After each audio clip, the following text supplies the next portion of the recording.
In this example, we would like to find out the nth term of the following two sequences. Let's start with the first one, 7 squared, 9 squared, 11 squared. Okay, so you're looking at 7 squared, 9 squared, 11 squared, 13 squared. So let's consider A1 to be 7, A2 to be 9, A3 to be 11, A4 to be 13. We first observe that the gap here, right, is actually 2. 7 to 9 is 2, 9 to 11 is 2, right? So you keep adding 2 and then take the square. So which means you can actually take it as 9 as 7 plus 2, 11 as 7 plus 2 times. From 7, how to get to 11? You add 2 and then you add another 2, right? So it's adding 2 times of 2. And then A4 is 7 plus 3 times 2, right? To get 13, instead of 7, you add 2 3 times. So with that, you see that A5, which should be 15, right, is actually 7 plus 4 times 2.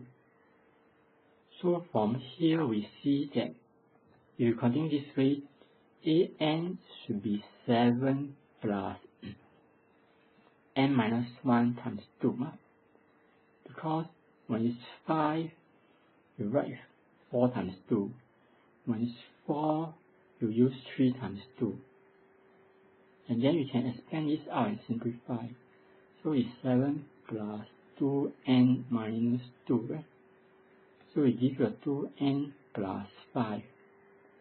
So which means the final answer should be, the general term, right, should be 2n plus 5, and then you add the square.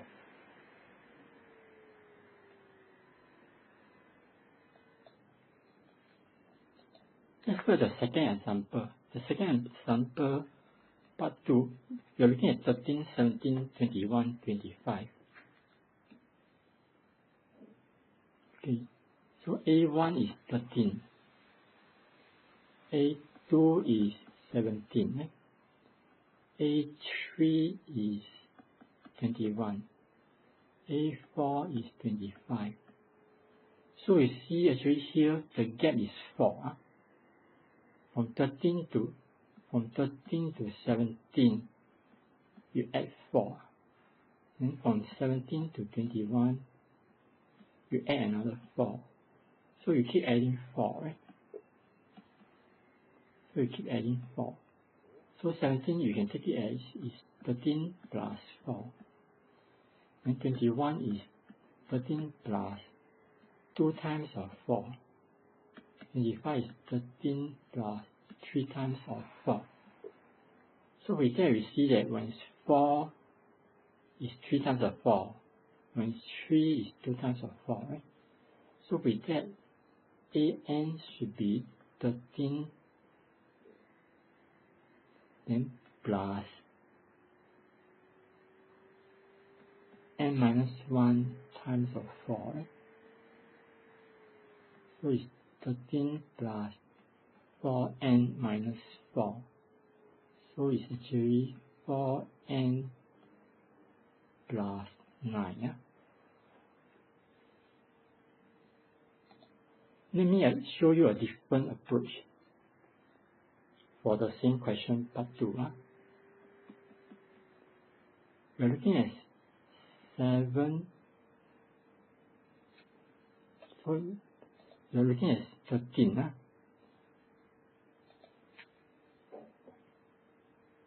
So we are looking at 13, 17,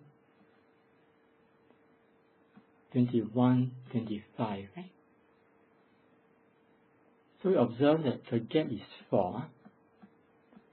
We observe that the gap is 4. So which means if the gap is 4, we can just get the formula. 4n plus c. because each time we increase n by 1, the variable an increased by 4. So you can guess the formula, and then you put n as 1. Put n as 1. So a1 is 4 plus c.